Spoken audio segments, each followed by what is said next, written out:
They told me not to talk to anyone, especially not someone who looked like you, the girl whispered, her wet face pale under the dash light. Noah, shaking the rain from his worn work jacket, felt a cold dread settle deeper than the evening chill. He had only stopped his pickup because the 7-year-old Maya was standing alone by the highway median, shivering violently in the torrential downpour. He thought she was merely lost. Now, looking into her terrified, calculating eyes, he realized he had stumbled into something far heavier than a simple search and rescue. He had risked everything for a child who carried a secret that clearly put her in danger. Mayor Robert Thorne watched the rain lash against the reinforced glass of his 30th floor office, the city lights below blurring into distorted reflections of his own anxiety. It was 11:30 p.m. The emergency meeting had wrapped, a delicate maneuver to stabilize public confidence after the latest infrastructure scandal, a crisis he had inherited and was desperately trying to contain. Robert was the definition of power in Havenwood, young, sharp, relentlessly strategic, the architect of the city's recent renaissance. His public image was flawless, the devoted leader, the efficient problem solver, the man who never cracked under pressure. He pressed the intercom. "Maria, hold all calls. I need 5 minutes." His desk was immaculate, featuring only a holographic model of the proposed city park, his legacy project, and a simple silver frame facing away from the door. He turned the frame toward him. It was a faded photo of his wife, Sarah, taken 5 years ago, standing with their daughter, Maya, on a beach. Sarah had passed away suddenly a year later, leaving a void that even the dizzying pace of mayoral duties couldn't fill. Robert had poured every ounce of his grief into his work, using the city's future as a shield against the devastating quietness of his home. The conflict was internal, hidden deep beneath the polished suit and decisive demeanor. He could command budgets, manage police forces, and charm foreign investors, but he couldn't soothe the deep, persistent loneliness that followed Maya since her mother's death. He often felt like a functional stranger to his own child, unable to break through the quiet, watchful shell she had built around herself. Tonight, the guilt was a heavy weight. He had missed her school recital, another promise broken, another professional obligation prioritized over parenthood. He picked up his phone to call the mansion, preemptively bracing for the housekeeper's comforting but empty assurance that Maya was asleep. The line didn't ring through immediately. Instead, a specific high-priority alert flashed on the secure communication channel, a red beacon he hadn't seen activated since the last major blackout. His stomach clenched.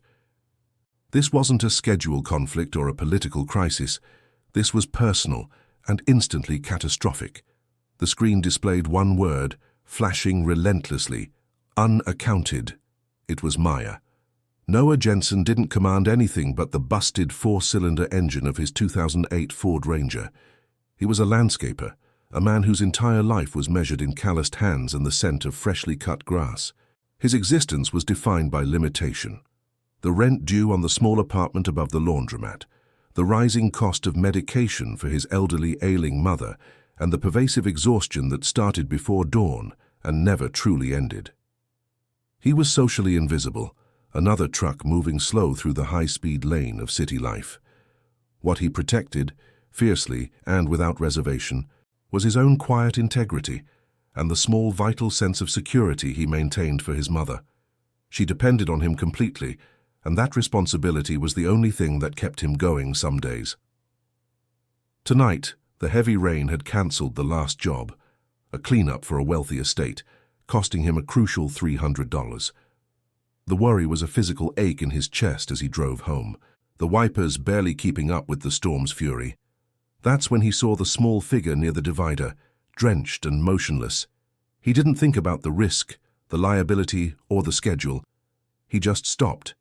He used the emergency blanket he kept for his tools to wrap the child, Maya, and got her into the warmth of his cab. As they drove, the child remained unnervingly silent, her eyes darting between the passing headlights and Noah's worn face. He tried gentle, normal questions. "Are your parents looking for you? What's your name?" But she only responded with that chilling, rehearsed line. "They told me not to talk to anyone, especially not someone who looked like you." Noah wasn't insulted by the "look like you" comment. He was alarmed by the implication. It wasn't just that she was lost. Someone had actively instructed her on how to disappear and how to assess potential rescuers based on appearance. He realized this wasn't a runaway or an accident. This was calculated. He felt the cold truth settling in. The girl was running from someone, not just lost to the rain. He looked at the exclusive school logo embroidered on her jacket, Piedmont Academy, a place people like him only drove past. He understood nothing of the specific danger yet, but he knew this small girl represented a secret that could easily consume his entire meager world if he made one wrong move. Deixe-me saber nos comentários de qual cidade você está assistindo a esta história e se você teria parado o carro para ajudar Maya. The mayor's security detail moved with the surgical precision of a black ops unit. Within 30 minutes of the alert, the entire region surrounding the highway median was choked with unmarked black SUVs and uniformed officers. Robert Thorne, stripped of his mayoral composure and wearing only the frantic desperation of a father, was on the scene coordinating the search from a mobile command center. The rain had slightly eased, leaving the streets slick and reflecting the harsh blue lights of the response teams. Robert had been shown the preliminary surveillance footage from the nearest traffic camera. A grainy, almost obscured shot of a dark pickup truck stopping on the side of the road, a vague figure emerging, and then the truck driving away, presumably with Maya inside. The license plate was unreadable due to the water spray. The analyst estimated the vehicle was older, non-commercial, likely belonging to a private citizen. The lead detective, Miller, grimly suggested it was a kidnapping. Robert, staring at the blurry image, felt a terrifying mix of dread and a faint, irrational hope. The driver had stopped in the rain. Kidnappers rarely started with acts of charity. Meanwhile, a few miles away, Noah pulled his pickup truck into the empty parking lot of a 24-hour diner, the only place he felt safe enough to stop without drawing attention. He knew if he called the police, the immediate visibility would put Maya, and potentially his mother, at risk given the girl's cryptic warning. He needed to understand the situation before exposing it. He ordered 2 hot chocolates. Maya sat opposite him in the vinyl booth, her clothes now steaming slightly, her grip tight on the warm mug. She finally spoke, her voice still low and cautious. "My dad. He's very important. People want things from him." Noah looked at her, the exhaustion momentarily forgotten. He realized the connection, the expensive school, the fear, the warning. This wasn't a family dispute. This was high-stakes leverage. He watched the news crawl on the diner's small television. A minor update on the mayoral infrastructure bill. Robert Thorne, the mayor. A man Noah saw only on billboards, whose decisions determined if his landscaping company got municipal contracts. The disparity of their worlds was astronomical. The tension in the diner was palpable, thick with the unspoken gravity of their situation. Outside, a patrol car slowly cruised past, its lights reflecting momentarily in the diner window. Maya instinctively ducked below the booth level. Noah quickly shielded her, his heartbeat accelerating. He knew that the mayor's world, the world of power and secrecy, was already hunting for them. Noah was now driving a stolen secret, and the hunters were getting closer. Something was about to break. Noah and Maya had retreated to his apartment. His mother, thankfully, was asleep and wouldn't be disturbed by their hushed urgency. Noah was searching the online news feeds for any mention of a missing child, finding only general alerts about increased police activity. The mayor's office was keeping the disappearance of Maya Thorne completely dark, which confirmed Noah's suspicion that this was an internal, politically volatile issue, not a random crime. Maya, wrapped in one of Noah's oversized clean sweaters, was sketching nervously on a pad of paper he'd given her. She drew complex, sharp lines, buildings, cars, and then a repetitive symbol, a small, distorted circle with 3 specific lines extending from it. Noah watched her, trying to glean meaning from the artwork of a frightened child. He asked her about the symbol. "It's the fountain," she whispered, "the one in the courtyard. Daddy always takes me past it." Noah knew the fountain. It was a new, controversial piece of public art installed 6 months ago, part of Mayor Thorne's revitalization plan. It was angular, modern, and widely mocked for its unusual, almost jarring design. But what Maya drew wasn't the fountain's shape. It was the placement of specific small maintenance access panels at the base of the sculpture, panels that were usually completely invisible to the casual observer. Noah zoomed in on a high-resolution photo of the fountain on his laptop. The 3 lines Maya drew corresponded exactly to the barely noticeable seams of the access ports. Why would a 7-year-old memorize the utility hatches of a public monument? He felt a sudden sharp coldness.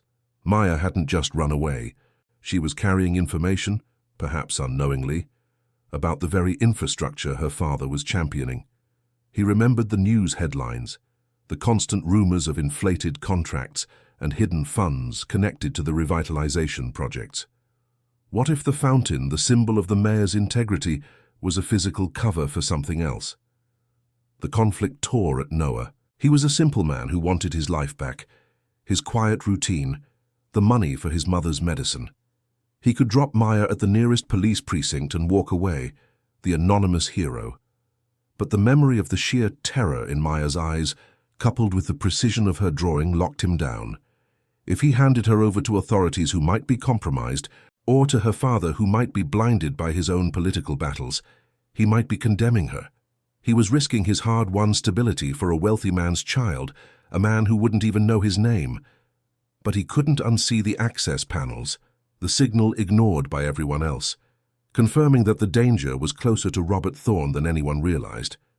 The decision was immediate and non-negotiable. Noah couldn't wait for Robert Thorne to find them through official channels, which might already be tainted. He had to go to the source of the secret Maya had pointed out. "We're going for a drive, kid," Noah announced, grabbing his work flashlight and a small heavy wrench.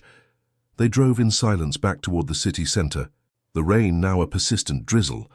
Noah parked the ranger blocks away from the mayor's new public square, cloaking their approach in the shadows of the large, recently constructed commercial towers. The square was deserted, gleaming wetly under the sodium lamps. The modern fountain stood starkly in the center, an imposing concrete structure. Noah approached the base, his heart hammering against his ribs. He felt horribly exposed, a common man trespassing on the stage of power. Using the precise locations Maya had drawn, he found the seams. They were nearly invisible, sealed with the same material as the fountain itself, designed to blend perfectly. He knelt, testing the metal. They were locked, but not heavily secured. The wrench felt cold and heavy in his hand. He inserted the flat end into the tightest seam and leveraged his weight against the tool. The sound of the metal groaning and scraping in the echoing square felt deafening, a direct challenge to the silence of the night. A few moments later, the first access panel popped open, revealing not pipes or wires, but a small, recessed electronic device, a surveillance receiver expertly concealed. He quickly opened the second panel. Inside this one, nestled among a tangle of legitimate wires, was a small encrypted USB drive. It was too professionally hidden to be a casual mistake. Noah didn't hesitate. He ripped the drive free, sealing it inside a plastic bag he pulled from his jacket pocket. As he closed the final panel, a sleek black sedan, moving without lights, turned the corner. It wasn't a police car. It had the distinct, heavy look of private security. They were slow, methodical, scanning the plaza. Noah grabbed Maya, pulling her violently into the deep shadow of a nearby marble bench. He held his breath, the metallic taste of adrenaline flooding his mouth. The sedan stopped 20 feet from the fountain. 2 large men in dark suits emerged, instantly radiating menace and authority that had nothing to do with law enforcement. They weren't looking for a lost child. They were checking on their hidden setup. Noah had not only stumbled upon the truth, but had actively dismantled it. The entire direction of the story pivoted here. The silent search for Maya was over. Now they were hunting the man who held the key to the mayor's impending downfall. Robert Thorne was on the verge of total collapse. The security team leader had just confirmed that the high-priority surveillance gear hidden in the Central Plaza fountain was compromised, ripped out likely by the same individual who took Maya. The realization hit Robert with the force of a physical blow. Maya wasn't running from kidnappers. She had been trying to expose the hidden corruption she had inadvertently witnessed, and the man who rescued her was now an operative in a game of political survival. He didn't need to guess what was on that drive. The surveillance gear and the encrypted data were the insurance policy of a powerful consortium. The shadow investors who were bankrolling the entire city revitalization project in exchange for highly illegal information access and manipulated bids. Robert had accepted the deal initially, viewing it as a necessary evil to secure funding after Sarah's death had left him financially vulnerable and emotionally reckless. He was their captive mayor, forced to look the other way. Now, his carefully constructed world was cracking. He knew the two men at the fountain weren't ordinary security. They belonged to Marcus Caney, the head of the consortium, a man whose ruthlessness was legendary. If Caney found Noah Jensen and Maya first, the evidence would be destroyed, and his daughter would be permanently silenced. Robert slammed his fist on the desk. He bypassed his chief of staff, his security detail, and even Detective Miller. He activated a secure personal channel, a direct line to a former colleague in the FBI he hadn't spoken to in years, risking immediate exposure of his own complicity. "I need an extraction team off-book right now," Robert stated, his voice tight and raw. "My daughter is with a civilian, a man named Noah Jensen. They have evidence concerning the Caney Group. Caney's people are already mobilized. You have 30 minutes to find and secure them, or everything I built, everything I am, collapses." The FBI contact was skeptical, but recognized the tremor of genuine terror in the mayor's voice. They agreed to mobilize a small, discreet unit. Robert knew the clock was ticking down to zero. He pulled up the last known images of Noah's pickup truck, the grainy shot from the traffic camera. He didn't see a threat or an opportunist. He saw a working-class man who had stumbled into a war he couldn't possibly understand. Robert had the power to save himself and Maya, but only if he trusted this stranger completely. He had to assume Noah was running to justice, not from it. The luxury of political calculation was gone. Urgency was the only currency left. Noah, driving furiously away from the plaza, knew he couldn't return to his apartment. He was being hunted. He found a dark, abandoned warehouse district near the docks, a perfect place to hide and hopefully connect the USB drive to an old, clean laptop he kept in the truck for emergencies. As the data loaded, a wave of cold nausea hit him. It wasn't just manipulated bids. The drive contained secure communication logs, shell company transfers and audio recordings implicating Mayor Thorne in a massive multi-million-dollar scheme to divert public safety funds directly into Caney Group accounts. The fountain wasn't just surveillance. It was a secure network hub for the operation. Before Noah could process the depth of the corruption, the warehouse door shuddered violently. Caney's security team had found them, likely tracking the movement of his antiquated cell phone. Maya screamed. The men burst in, armed and efficient. "The drive!" one shouted. Noah reacted on instinct, throwing the laptop and the drive across the concrete floor toward the deepest shadow. He lunged at the nearest man not with fighting skill, but with the desperate raw strength of a man protecting a child. Just as the chaos peaked, the silence was shattered by a new set of sirens, distinct and focused. Robert Thorne, having rushed ahead of the FBI unit in his own armored SUV, appeared in the doorway, momentarily blinding Kane's men with the SUV's high beams. "Stop! That's my daughter!" Robert's voice echoed, devoid of political polish, carrying only paternal authority. Caney's men hesitated. Robert had caught them mid-operation, confirming their complicity.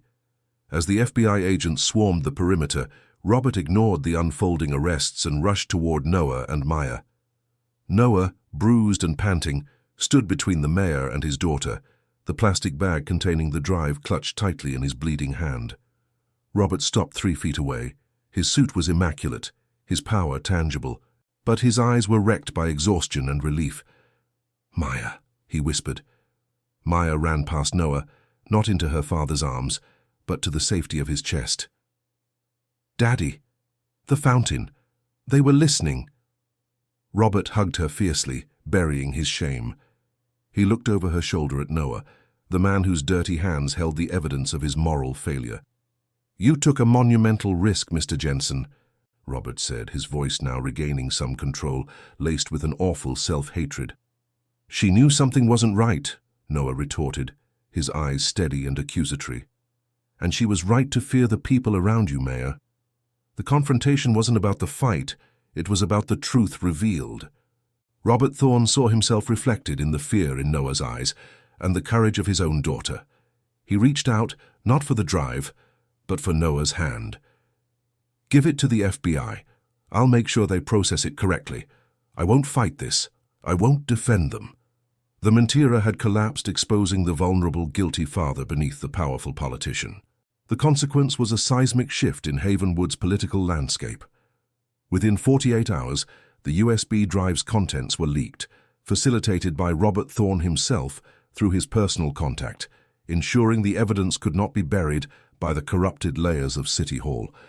The Caney Group scandal erupted, leading to immediate arrests, freezing of assets, and the swift collapse of the city's revitalization board. Robert Thorne held a press conference the next day. He stood alone, his face etched with a truth that was far more painful than any lie. He confessed to his initial ethical compromises, admitting he had allowed the surveillance system to be installed out of perceived necessity, a lapse in judgment that nearly cost him his daughter's life. He announced his immediate resignation as mayor. The fall was spectacular and absolute. He lost his career, his public standing, and the prestige that had masked his grief for 5 years. For Noah Jensen, the consequences were complex.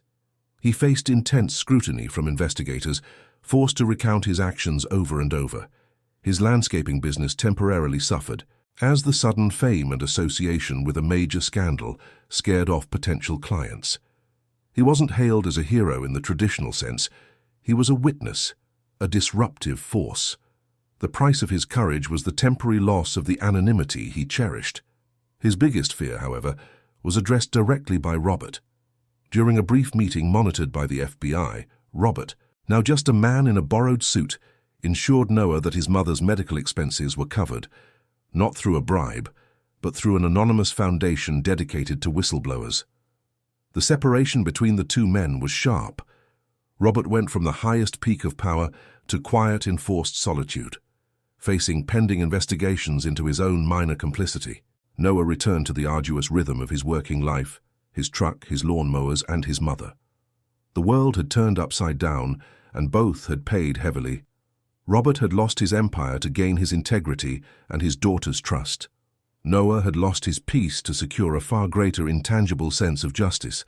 The city was fractured, but for the first time in years, the foundation on which it stood felt real. 6 months later, the dust had settled into a fragile, hopeful calm. Robert Thorne, having navigated the legal consequences with quiet dignity, no longer wore the tailored suits of power. He wore simpler clothes and spent his afternoons volunteering at a community garden on the outskirts of Havenwood, far from the polished marble of City Hall. His focus was entirely on Maya. Their relationship was rebuilt on small, steady foundations. No more broken promises, only shared quiet moments. Maya was thriving, her fear replaced by a newfound resilient confidence in her father's honesty. Noah Jensen's life had resumed its demanding routine, but with a subtle change. His landscaping business slowly began to recover, ironically gaining a few new loyal clients who respected his quiet stance against corruption. The most significant shift was internal. He had proven to himself that his strength lay not in his social standing, but in his moral clarity. He carried the weight of the night with the quiet pride of a man who had chosen right over easy. His mother, seeing the transformation and the stability he now radiated, began to improve. One late autumn afternoon, Noah was finishing a large residential job near the community garden. He wiped the sweat from his brow and looked up. Robert and Maya were tending a small plot of herbs.